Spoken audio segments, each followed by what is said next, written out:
तो ये जो बॉलीवुड में आना और इस प्रकार से लोगों के साथ जुड़ना, तो इस यात्रा के बारे में थोड़ा-सा जानना चाहूँगा मिश्रा जी। पहला एक्टर मेरे थे परीक्षित साहनी। वो रसिया से आए थे। वो तो डायरेक्टर का कोर्स करके आए थे लेकिन हीरो बन गए। और उनके साथ जब मैं जुड़ा, ये मेरा बस पहला शुरुआत थी वहाँ से। और वो इतने हिट हुए आते साथ ही कि फिल्म इंडस्ट्री में ये मेरा भी सौभाग्य कहिए कि जिनके साथ बड़ी बड़ी सारी फिल्में हमने उनकी साइन की और एकदम ऐसे उस शिखर पर वो पहुँचे कि वहाँ से मेरी पहली शुरुआत हुई। कैसे जुड़ा हुआ ब्रह्मा कुमारी से? अहमदाबाद होटल में हम वहाँ सब लोग रुके और सारी रात में बहुत से साक्षात्कार। बॉम्बे डूब रहा है, पूरे परिवार हम कहाँ हैं, सब जलमग्न है और मैं एक टीले पे खड़ा हूँ। इमीडिएटली ब्रह्मा बाबा के साथ में खड़ा हूँ। हजारों ब्रह्मा कुमारी भाई बहनें हैं और उस टाइम में एक अपना हमारी माता जी जो लौकिक में नहीं थी और वो उस टाइम में ऐसे मुझे बताने के लिए आई कि तुम किसके साथ खड़े हो।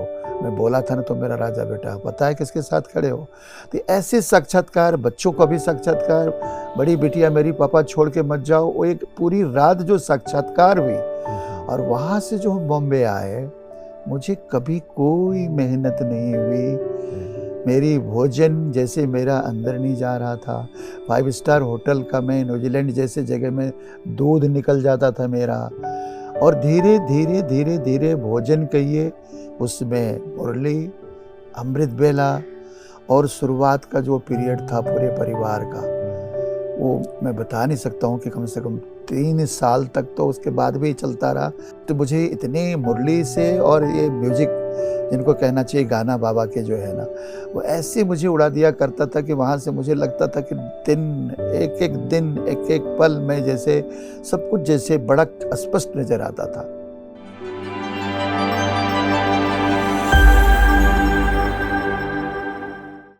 नमस्कार, माइंडफुल मोमेंट्स में आप सभी का हार्दिक अभिनंदन, स्वागत।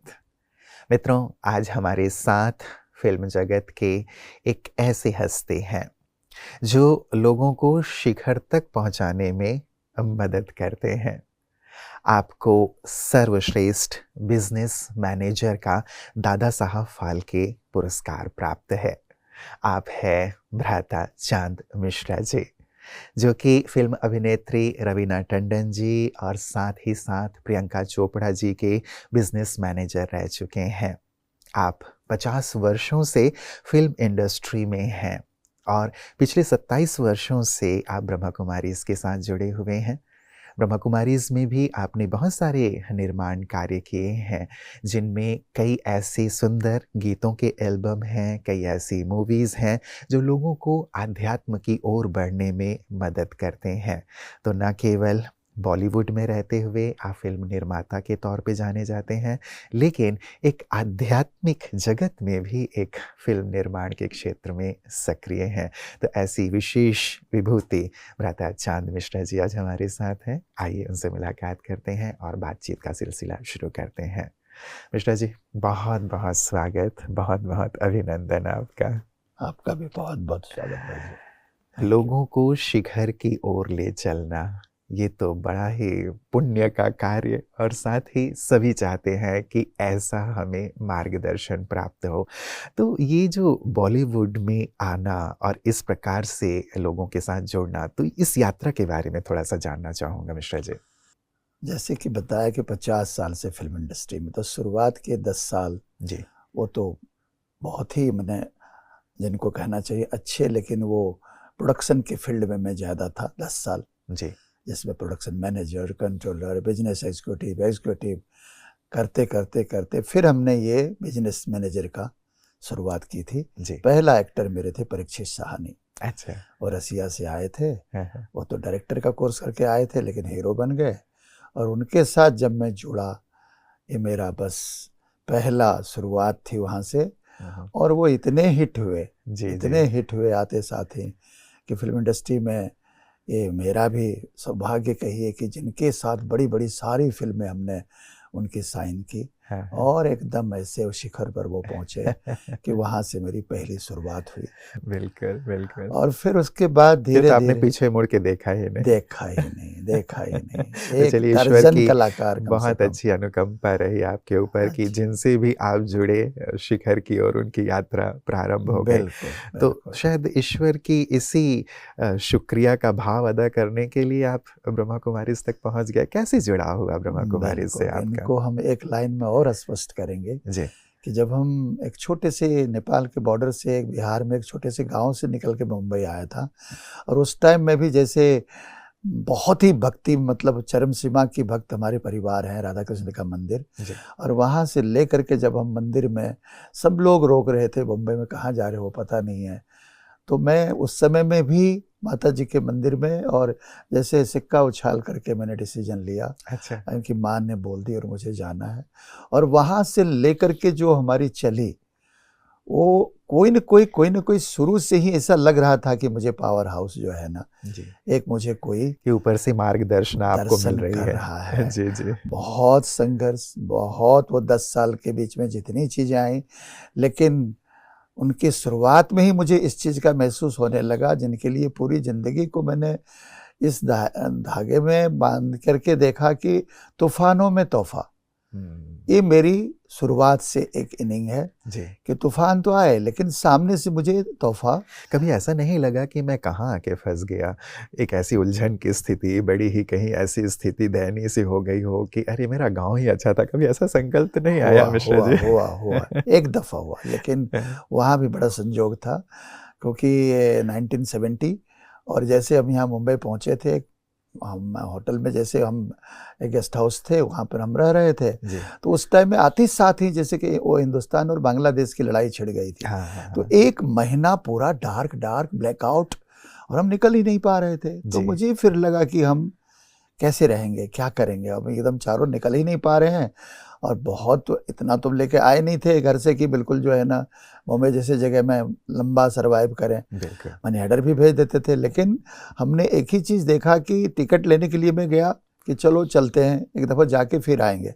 उस दिन काउंटर बंद हो चुका था, और आते साथ ही नेक्स्ट डे में ब्लैकआउट ख़त्म हो गई, और वहाँ से जो संघर्ष शुरू हुई, फिर बड़ा मीठा संघर्ष। और एक जैसे मेरा प्रण था कि फिल्म इंडस्ट्री में ही काम करना है और कहीं बॉम्बे में कुछ नहीं करना है, तो शुरुआत में ही एक ऑफिस से मैंने अपना जीवन बिल्कुल। को, मतलब एक यदि व्यक्ति दृढ़ संकल्प रखे कि नहीं करना है तो यही करना है, यहीं पाँव जमाना है और यहीं आगे बढ़ना है, तो ऐसी दृढ़ता भी हमें सफलता दिलाती है, आपसे दृढ़ता प्रेरणा मिल रही ही है। सफलता दिलाती है, क्योंकि जी। जब तक बिल्कुल अंदर से आपका गोल क्लियर नहीं होगा। बिल्कुल। मेरे गोल को क्लियर मैं इतना ही खाली बता पाऊंगा कि मेरा एक लाइन में, मेरा बचपन का नाम चंद्रानंद था, और डॉक्टर महानंद हमारे जिला के सबसे बड़े डॉक्टर थे, और मैं मेडिकल में, मेरी एडमिशन बस ये सोचिए कि मेरिट पर होता था, और मैं टॉपर था हायर सेकेंडरी स्कूल में। सब मुझे डॉक्टर साहब बोलना शुरू कर दिए। लेकिन ड्रामा बस कहिए कि हमारा वो मेडिकल में वेटिंग लिस्ट में नाम रहा, और मेडिकल हुआ नहीं। तो हमने लिखा था डॉक्टर महानंद, पहला डॉक्टर बनूंगा, नहीं तो दूसरा मैंने लिख दिया था। बचपन से हमारे, चूँकि स्टेज पर मैंने इतनी डांस और गाने और इतने हम फेमस थे कि लोग बोलते थे उनको 70 में कि 1000 रुपया 1000 उनको दे दो, 5000 पब्लिक आ जाएगी। तो वो अंदर से मेरी वो खींच के, और दूसरा मैंने दिया था, मुझे बड़ा पसंद था एक्टर देवानंद, तो मैंने डाला था कि अगर कहीं डॉक्टर नहीं बना तो देवानंद के पद पर चलूंगा। और मैं, वो दृढ़ता थी, सारी दुनिया मुझे रोकती रही, अपनी सारे सगे संबंधी ये वो, और मैं चल पड़ा बनने के राह पे। तो ये जो मैंने कहा कि ये संपर्क ब्रह्मा कुमारी इसका कैसे हुआ मिश्रा जी, क्योंकि यहाँ आना, यहाँ की शुरुआत, क्या चीज़ें आपको अच्छी लगीं? जो चलिए कई चीज़ें थीं आपके ध्यान में, लेकिन यहाँ पिछले 27 वर्षों से आप इतनी समर्पित भाव से अपनी सुंदर सेवाएं दे रहे हैं, तो ज़रूर कुछ ना कुछ तो होगा, वो भी जानना चाहता हूँ। इसकी बहुत ही प्यारी ये है कि जैसे भक्ति के संस्कार मेरे हर जगह में किसी का भी काम करता था तो मैं निकल जाता था, कभी वैष्णो देवी, कभी यहाँ। ये तिरुपति लास्ट जब मैं वहाँ पहुँचा था, और पहुँच के मेरी बड़ी जैसे ऐसी अंदर जा के मैंने वहाँ जो पंडित थे उनको मैंने, मुझे याद है, कुछ एक अमाउंट दिए। मैंने कहा मुझे अंदर जाने की परमिशन दें, और दे दिया मुझे। और वहाँ मैं बोला, मैंने कहा बहुत सालों से मेरी तलाश है और भक्ति मैं दिन रात करता हूँ, लेकिन वो चीज़ों की संतुष्टि मुझे नहीं मिल पा रही है जो फिल्म इंडस्ट्री में काम करना शुरू कर दिया। दिन रात मेहनत, और अंदर से वो जो पीस और होना चाहिए वो सब बहुत ही अंदर से हो रही थी, अशांत जैसे मन हो गया था। तो वहाँ से जैसे मैंने बोला, मैंने कहा रियल में आपके तिरुपति को बहुत ज़्यादा लोग मानते हैं, यहाँ से कोई खाली हाथ नहीं जाता है। अगर मेरी यहाँ से आपसे इतना ही कहना है कि मुझे ज़िंदगी में कैसे मैं शांत होकर के और अच्छे ढंग से मैं ज़िंदगी को सुचारू रूप से मैं काम कर पाऊँगा। और वहाँ से मैं आया अपने सोसाइटी में, शिवरात्रि का ही दिन था, और वहाँ पर हमारी एक बहन आई थी, बिंदु बहन जी मेरी हैं, वो आई थी अपना शिवरात्रि का संदेश देने के लिए।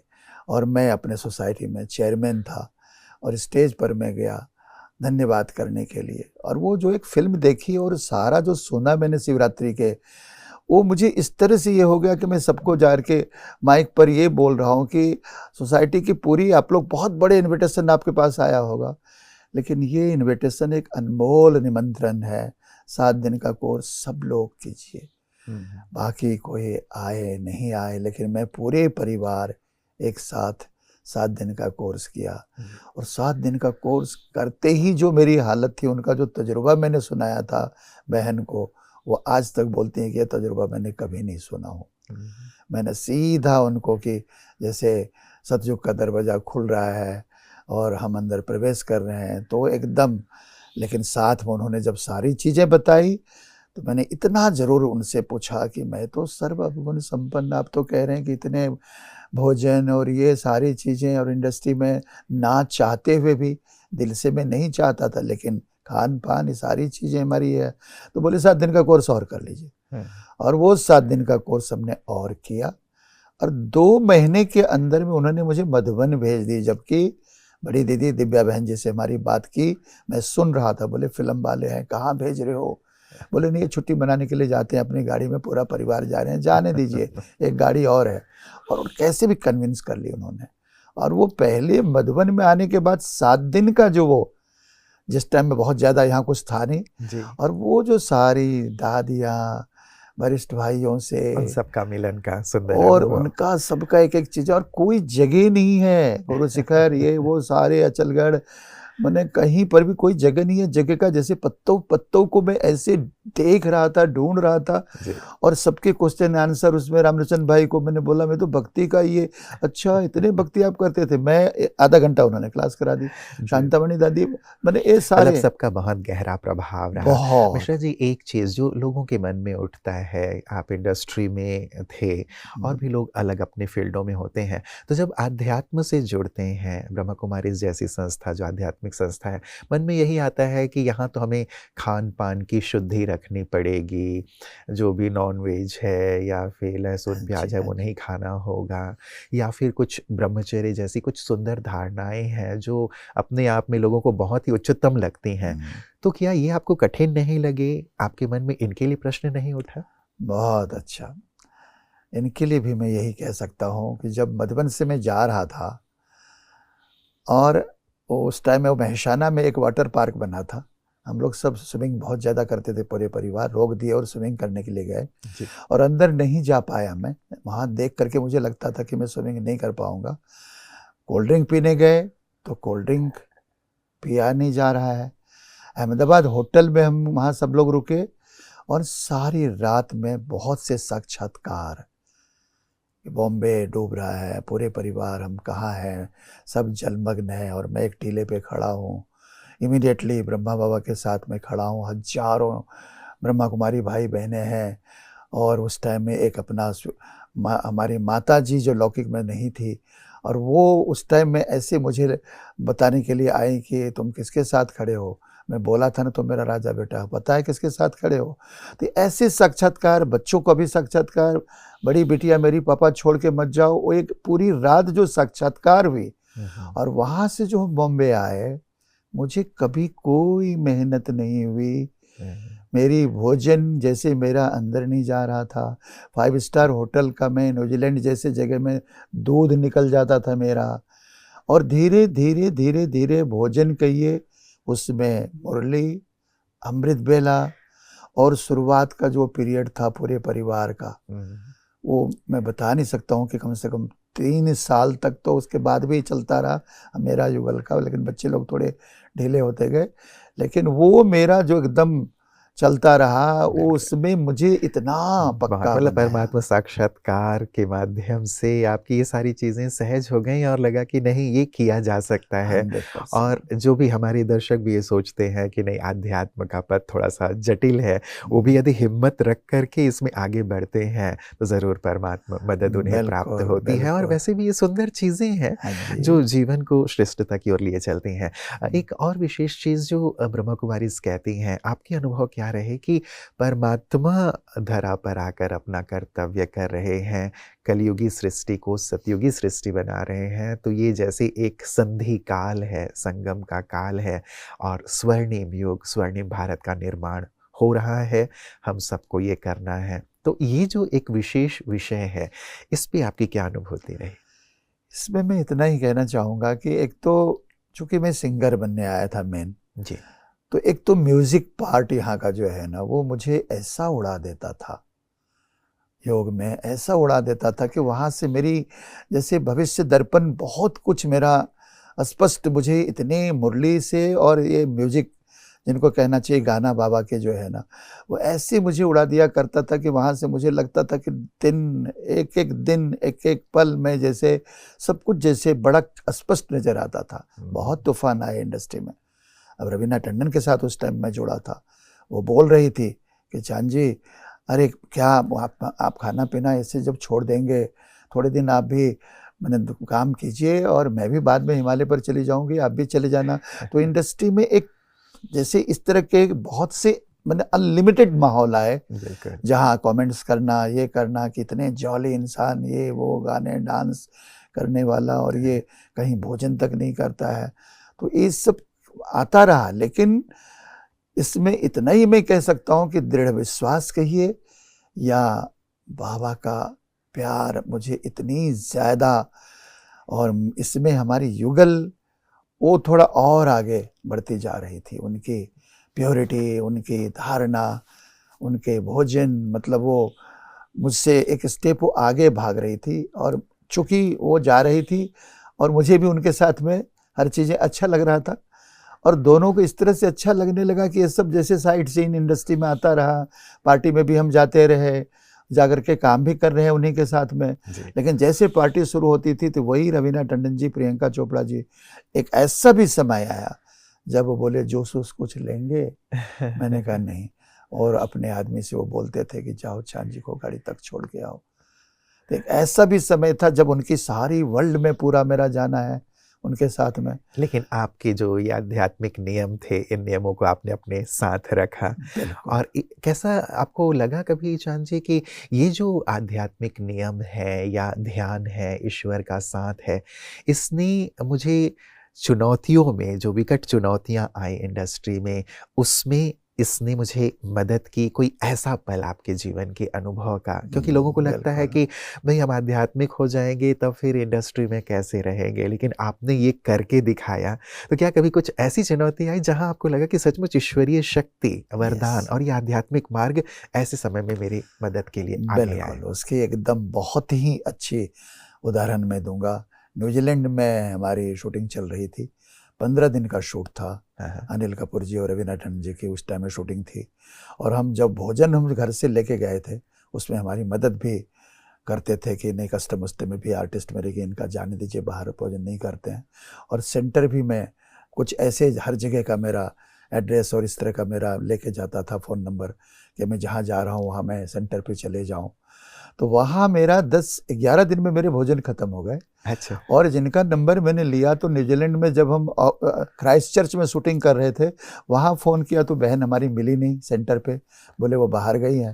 तो वहाँ से हम ऑकलैंड आए। ऑकलैंड में जब शूटिंग करने के लिए आए तो अब मेरा 3-4 दिन 5 दिन निकालना है भोजन। वहाँ ऑकलैंड में जब मैंने फ़ोन किया तो वही बहन क्राइस्ट चर्च से यहाँ आ गई थी, फ़ोन उठाई, बोले अब सुबह आ जाइए सेंटर पे। और मैं गया वहाँ पे, तो बोले कैसा सब चल रहा है? मैंने कहा सब ठीक चल रहा है, लेकिन भोजन मेरे जो है ना, ये मैं 2 दिन से, बोले मुरली के बाद में सीधा चलिए। और वो जा कर के किचन में इतनी बनाई उन्होंने, इतना बॉक्स भर दिए, और इन लोगों के लिए, हमारे कलाकारों के लिए टोली ये सब डाल के, और इतना भोजन दिए कि बॉम्बे तक वो भोजन ख़त्म नहीं हुआ। तो इस तरह के अनलिमिटेड मेरे हैं, जहाँ पर मुझे एहसास हुआ कि किस तरह से वो आपको एक दिन से दूसरे दिन आपके प्रॉब्लम, आपके थोड़ा पैसेंस, थोड़े धीरज के बाद में कोई ऐसी चीज़ नहीं है जो आपके सामने है। इसीलिए मैंने बताया कि तूफ़ानों में छोटी-छोटी में तोहफ़ा, छोटी-छोटी तूफ़ानों में तोहफ़ा, और ये मैं मज़े लेता रहा पूरी लाइफ। मतलब ये एक है कि जब हम हिम्मत के साथ हाँ जी। कोई भी कार्य करते हैं और अच्छे कार्य करते हैं, हाँ अच्छे जी। नियम अपनाते हैं, तो उसमें ईश्वर की मदद अवश्य होती है, भले थोड़ी सी हमारी परीक्षा हो बिल्कुल, जाए। बिल्कुल। चांद जी, आपने बहुत सारे ये जो ब्रह्मा कुमारीज़ के म्यूज़िक एल्बम के गीतों के एल्बम भी बनाए हैं, उसका निर्माण कार्य में आप रहे हैं, कई मूवीज़ भी। तो इन सब के पीछे कैसा आपका अनुभव रहा? इतना जो वृहद चीज़ें आपने सबकी सेवार्थ दी हैं। बहुत अच्छा। म्यूजिक एल्बम में तो बहुत ज़्यादा मुझे ऐसी कभी नहीं आई, बड़े आराम से बड़ी दीदी हमारी दिव्या बहन जी के गाइडेंस में, और चूँकि मैं इंडस्ट्री में इतने सालों से वर्ल्ड के में सब सिंगर के साथ हम अपना शोज करते ही रहते थे, तो बड़े क्लोज थे। तो एक लता जी को छोड़ के बाकी सबसे जितने भी एल्बम बने, जिसमें पहला एल्बम हमने शुरू की थी, वो मैंने आओ प्रभु शरण आओ, वो हमारी दिली ख्वाहिश थी कि एक एल्बम खुद में बना के दूं, क्योंकि सिंगर बनने आया था। और वो बाबा को मुझे बड़ा खुशी हुआ कि 8 टॉप के सिंगर थे। हेमंत आचार्य जी को पहली दफ़ा उनको कोर्स कराया, ज्ञान में लाया, और उनसे दोनों मिल के हम लोग बनाए वो आओ प्रभु शरण आओ। दिव्या बहन जी को उनका ओके कराते रहे, और पहला ये बना एल्बम आओ प्रभु शरण आओ। उसके बाद लाइन से बनती रही समय की पुकार, श्रद्धांजलि। इसमें 2 इंसिडेंट मेरे बड़े प्यारे इंसिडेंट हैं। एक एल्बम में एक इंसिडेंट ऐसा है, एक गाना ऐसा था कि उदित नारायण को गाना था, बड़ा लेट हो रहा था, तो भाई जी मुझे बोले अब सिंगर के लिए वेट मत कीजिए, किसी से गवा लीजिए। मैं कहा नहीं भाई जी, ये उदित जी गाएंगे, बड़ा प्यारा गाना है। और मैंने उनसे गवाया भारत भरपूर बनेगा, और वो एल्बम को पॉपुलर हुआ। और वो एल्बम को बाबा को जब दे रहे थे तो भाई जी खड़े थे, और मैं बाबा के हाथ में दे रहा हूँ, और बाबा से मैं सारी चीज़ें कर रहा हूँ, और भाई जी मेरी इंट्रोडक्शन करा रहे हैं कि वो मतलब श्रद्धांजलि का ये चांद भाई ने बनाया है। ये भी मेरा एल्बम में ऐसे बहुत से अच्छे अनुभव हैं। मिश्रा जी, आपने बहुत सारी फिल्मों का निर्माण किया ब्रह्मा कुमारीज़ के लिए, विशेष जो आध्यात्म की प्रेरणा देने वाले थे, जिसमें दिव्य ज्योति प्रथम आपकी जो मूवी थी जो आपने निर्माण करवाया, तो इससे जुड़े हुए कोई विशेष लम्हे या अनुभूति आपकी रही हो तो वो ज़रूर साझा करें। बहुत अच्छा क्वेश्चन है। मैं तो इतना ही कहूँगा कि दिव्य ज्योति पहली फिल्म थी, और मुझे बड़ा उमंग उत्साह था, क्योंकि मधुबन पूरा घूम के गया था, और पूरे मैं यहाँ से जाकर के मैं बड़ी दीदी को बोला कि ये पूरे इतने पत्ती में घूम के आया हूँ, अभी तक शूट हुआ है कहीं पे? बोले नहीं, आप कुछ सोचो। तो मैं बोला ठीक है, तो मैं अपना सोचने लगा अंदर से, और संजोग कहिए कि उसी दिन हमको बृजमन भाई जी को लाना था, बोलोंड में वो रुके थे, वहाँ से जहाँ बोरीवली में लाना था। तो उनको मैं ला रहा था गाड़ी में, वो भी बोलने लगे आप फिल्म इंडस्ट्री में हैं, कुछ परिचय मिला, कुछ सोचिए बनाइए। मैं कहा क्या बनाऊँ? तो बोले क्या बनाना है, एक ज्ञानी परिवार, एक अज्ञानी परिवार, और कैसे दोनों एंड में मिलते हैं, इतना प्यार मिलता है। मेरी समझ में आ गई, और वो कहानी प्रभा मिश्रा जी यहाँ थी, यहाँ है आजकल, उनके वो शुरू में वो कुछ लिख रहे थे, उसको डेवलप किया, और दिव्य ज्योति की कहानी बनी। उसमें सब टॉप के कलाकार एंड टॉप के कैमरामैन, टॉप के डायरेक्टर। मेरी ख्वाहिश थी कि ये बहुत बड़ी फिल्में हो, और साथ में ये भी ख्वाहिश थी कि मधुबन का हर कोना कोना उस फिल्म में शूट हो।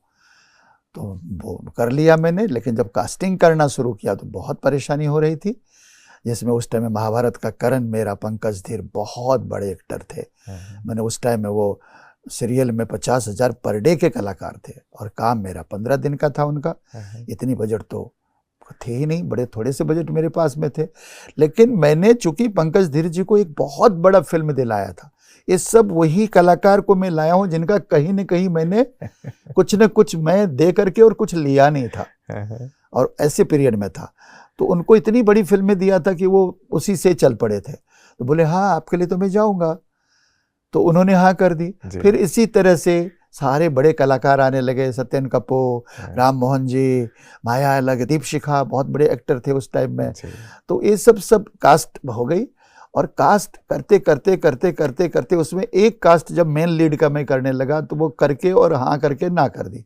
तो कास्टिंग में भी प्रॉब्लम थोड़ी आई, लेकिन धीरे धीरे वो सब करके मैं पूरी टीम को लेके मैं आ गया माउंट आबू। पूरी शूटिंग माउंट आबू में हुई थी। 15 डेज यहीं रहे सारे पूरी।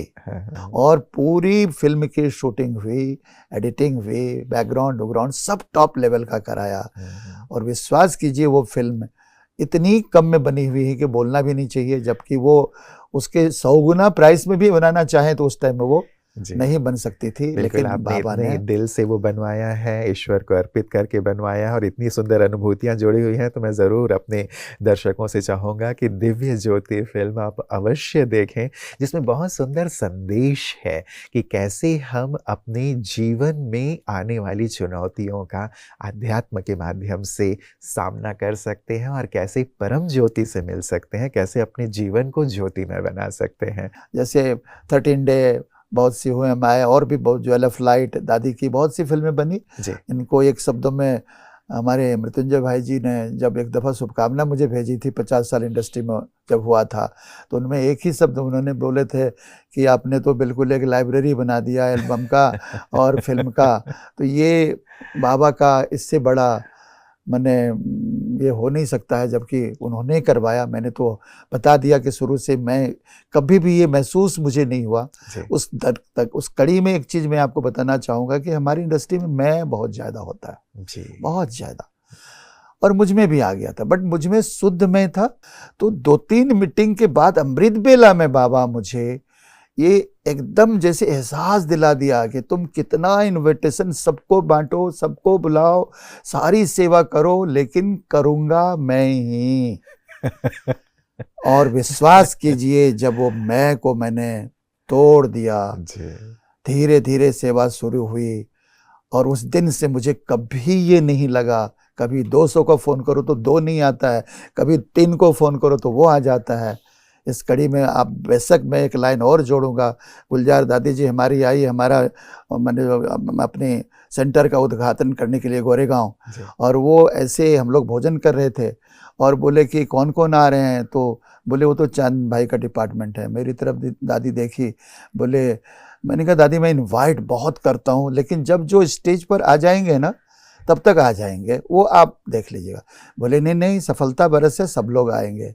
और विश्वास कीजिए वो प्रोग्राम प्रबोधन क्लब गोरेगांव में था जी। और गोविंदा जैसे कलाकार जिनको लाना बहुत डिफिकल्ट होता है, आधे रास्ते से वो बोल रहे हैं चांजी में पहुंच रहा हूँ, रवीना टंडन, ये वो, इतनी मीडिया, बाहर हजारों लोग वेट कर रहे हैं, और इतनी इंडस्ट्री के लोग आए, और अपना चंबल के डाकू भी मंच पर था, कमिश्नर पुलिस भी था। तो वो मुझे पहला दफ़ा एहसास हुआ कि ये सफलता बरस, और कितना बड़ा एक छोटा सा वरदान से अगर इतनी बड़ी सफलता मिल सकती है। तो ऐसे इससे कॉन्फिडेंस लेवल मेरे कि बाबा किस तरह से मैंपन को समाप्त करके परमात्मा करा रहे हैं, ये भाव ले आने से सफलता प्राप्त वो होती है। आज तक मैं उनका मजे ले रहा हूँ। बहुत सुंदर, बहुत सुंदर, दिल से बहुत बहुत शुक्रिया आपका मिश्रा जी, बहुत बहुत शुक्रिया। ओम शांति, ओम शांति। मित्रों, चांद मिश्रा जी की बात से एक बात मुझे याद आ गई। वो कहते हैं, परमात्मा कहते हैं, तू करता वो है जो तू चाहता है, लेकिन होता वो है जो मैं चाहता हूँ। इसीलिए तू वो कर जो मैं चाहता हूँ, तो वो होगा जो तू चाहता है। बहुत ही गहरी सी बात है मित्रों, और आध्यात्म ही सचमुच इसका सुंदर संदेश देता है कि यदि हम उससे जुड़ जाते हैं, यदि हम अपने आप को अंदर से प्रकाशित कर लेते हैं। यदि हम एक सुंदर परिवर्तन की ओर आगे बढ़ते हैं, तो हमारा प्रकाश औरों को प्रकाशित करता है और इसमें बहुत मदद करता है उस एक पर आस्था रखना, उस एक पर विश्वास रखना। तो क्यों ना हम भी आध्यात्म के पथ पर एक कदम बढ़ाएँ, क्योंकि यही पथ अंदर से हमें सशक्त करता है और हमारे उज्जवल भविष्य की ओर हमें आगे बढ़ाता है। नमस्कार। ओम शांति।